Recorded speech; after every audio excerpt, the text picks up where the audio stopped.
ഒമാനിലുണ്ടായ മിന്നൽ പ്രളയത്തിൽ 2 മലയാളികൾക്ക് ദാരുണാന്ത്യം. പാലക്കാട് തൃത്താല സ്വദേശികളാണ് മരിച്ചത്. കാണാതായ ഒരാൾക്ക് വേണ്ടിയുള്ള തിരച്ചിൽ തുടരുകയാണ്.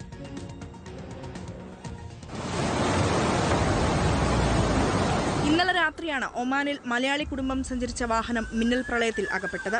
തൃത്താല കൂറ്റനാട് സ്വദേശികളായ യൂസഫ്, തൃത്താല കൊറ്റപ്പാടം സ്വദേശി ഷംല എന്നിവരാണ് മരിച്ചത്. അപകടത്തിൽ യൂസഫിന്റെ മാതാവ് റംലെ കാണാതായി. ഇവർക്ക് വേണ്ടിയുള്ള തെരച്ചിൽ സിവിൽ ഡിഫൻസ് വിഭാഗത്തിന്റെ നേതൃത്വത്തിൽ തുടരുകയാണ്. പ്രവാസി സംഘടനയായ ഇൻകാസിന്റെ നേതാവ് ലുബിഷാദിന്റെ ഭാര്യയാണ് മരിച്ച ഷംല. യൂസഫിന്റെയും ലുബിഷാദിന്റെയും കുടുംബം ഒരുമിച്ച് പെരുന്നാൾ ആഘോഷിച്ച് മടങ്ങുന്ന വഴിയായിരുന്നു അപകടം.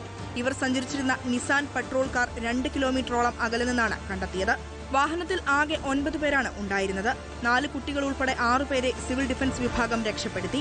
വേറെയും നിരവധി വാഹനങ്ങൾ അപകടത്തിൽപ്പെട്ടിരുന്നു. മരിച്ച 2 പേരുടെയും മൃതദേഹം ബർക്ക മിനിസ്ട്രി ആശുപത്രി മോർച്ചറിയിൽ സൂക്ഷിച്ചിരിക്കുകയാണ്. ഒമാന്റെ വിവിധ ഭാഗങ്ങളിൽ ഇപ്പോഴും മഴ തുടരുകയാണ്. കാലാവസ്ഥാ മാറ്റത്തിന്റെ പശ്ചാത്തലത്തിൽ പൊതുജനങ്ങൾക്ക് അതീവ ജാഗ്രതാ നിർദ്ദേശവും പുറപ്പെടുവിച്ചിട്ടുണ്ട്. Reporter, Oman.